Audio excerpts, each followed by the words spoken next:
the power traits, 16 power traits. Today I shall be talking about the seventh power trait. And the author says that is expand the thought of abundance. And what can be the most beautiful occasion than this festival of Diwali in my country, where you see everything in abundance.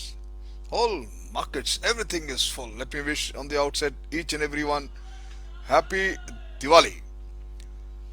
My friend, the power trade expand the thought of abundance is very simple. It says in the God's realm, everything is abundantly possible.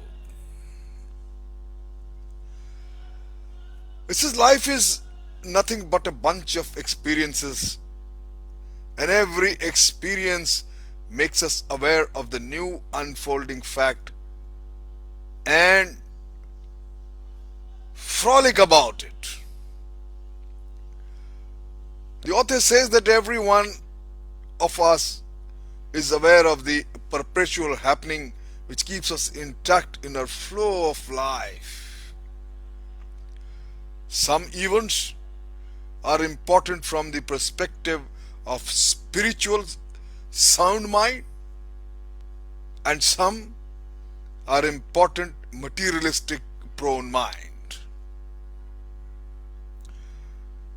Now these are two sets of thoughts, she writes, out of which one believes that every spirituality evolved a human being, and which elevate himself by being desireless, and hence he should have less materialistic life, the spiritual being. A spiritually bound and sound person needs only simple living and is very neat in his thoughts of peace and tranquility. Where is the other thought, the other set of thoughts? She says the other set of thoughts, it's a of a materialistic person, and with this mindset they cannot never understand this spirituality, and therefore he could never be in a position to elevate himself. A materialistic being is more prone to living with the support system and desires of all the wealthy pleasures and leisures to enjoy, and can never find contentment in his spiritual balance and calmness in mind. She says that he would want to run for earning more, to have more, and a more materialistic life. His or her desire to have the best, and his or her wish is to enjoy all the rest and comfort available in the world. And with these two distinct basic sets of thought, it seems that a person can be either spiritual or materialistic. He or she will have to forego one for another. A spiritually sound and elevated person would not have worldly pleasure to live, and a materialistic person will never have peace of mind.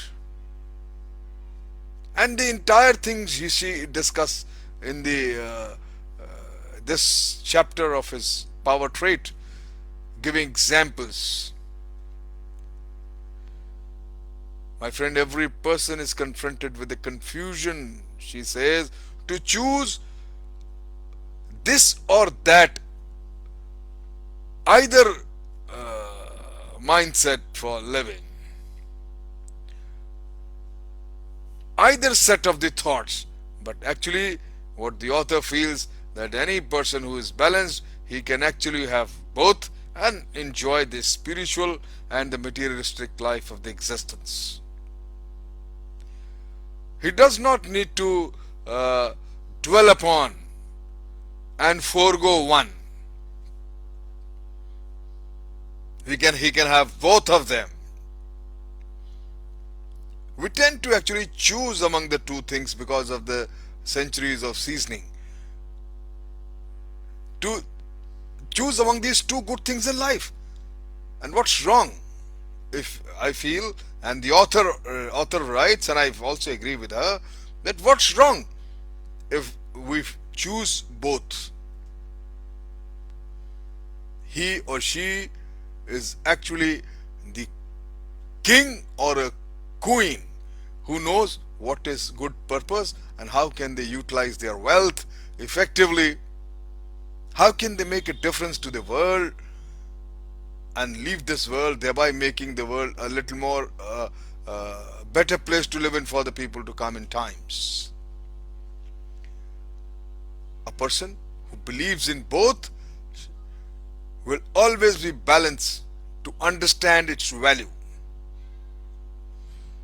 When she talks about expand the thought of abundance, she elaborates, she says that the God has given us everything in abundance. Look around you, look the nature. If every bounty of the God is available in abundance, then why worry? Why hesitate to ask what you want to ask from Him? Why worry about everyone competing for the same thing? Let there be competition. You should not worry about any competition simply because there is no shortage in the God's realm. Everything is in abundance. Why does she says, why are you scared of anything? No fear, no of any kind. She gives an example, a beautiful example. You see, the story of the Neil Armstrong. You all know that he is the one person who first man to put foot on the moon. And the example is very apt. She says that the pilot of the Apollo mission, the space aircraft, actually the pilot was Edwin C. Aldrin.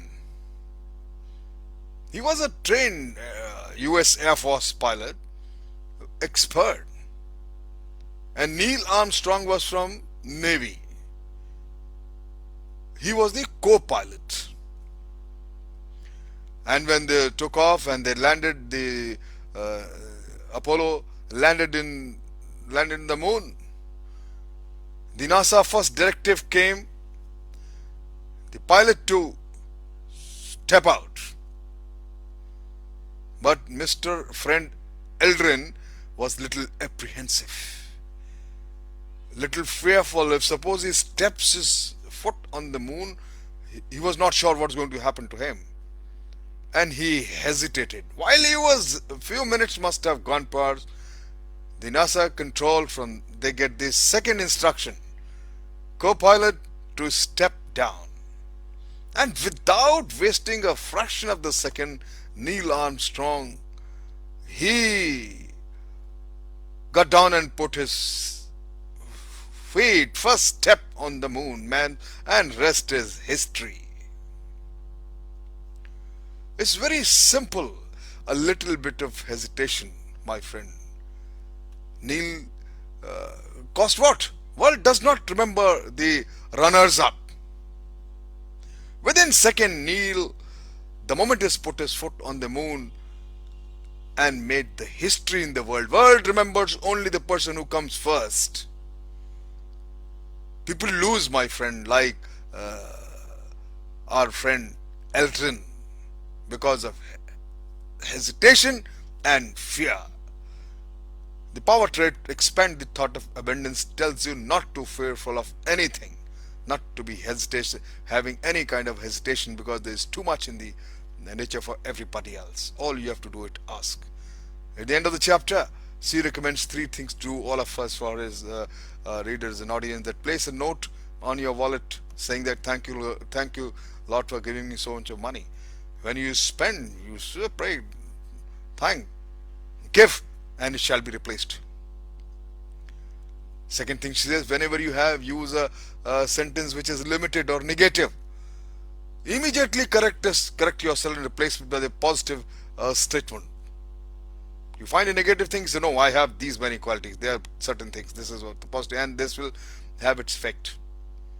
And thirdly, she asks all of us, all a reader, try repeating an affirmation every morning when you get up, basically thanking the Lord, the universe, the nature, the God. Thank you very much for giving me so much. You got so much in abundance. Just simply thanking. Tashakkur ka khayal. My friend, this power trait, expand the thought of abundance, make it a cardinal principle in your life, and you'll have in abundance. Thank you very much.